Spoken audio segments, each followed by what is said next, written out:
इज्जत और जिल्लत को फैसलो रब ताला का हाथ में है।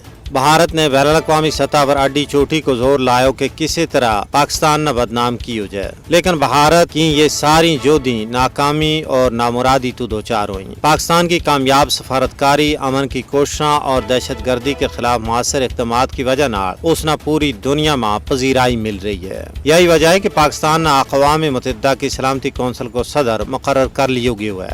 इस तो कुछ ही तेड़ा पहला पाकिस्तान ने अक़वाम मुत्तहिदा की काउंटर टेररिज्म कमेटी को नायब चेयरमैन बनाए गयो थो। पाकिस्तान की बढ़ती हुई आलमी मकबूलियत और पजीराई तो एक पासे भारत बौखलाहट को शिकार हो गया है, दूसरे पासे बीजेपी और कांग्रेस के विचकार सियासी जंग छिड़ गई है।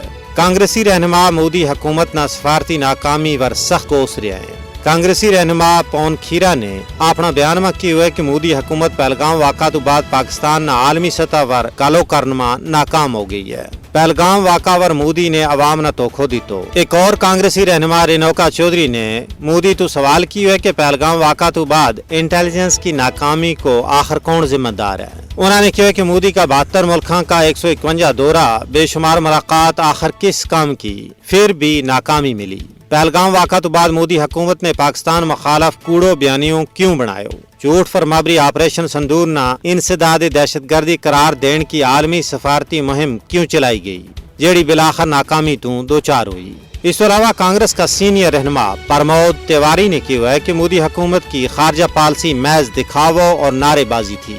यही वजह है कि ऑपरेशन संदूर के दौरान किसी ने भारत ना कहा तक निकाले हो और भारत तेड़े तो तेड़े आलमी सतह पर तनाई को शिकार हो रहा है। प्रमोद तिवारी ने कहा है कि मोदी को अब की बार ट्रंप को नारो भी नाकाम हो गयो।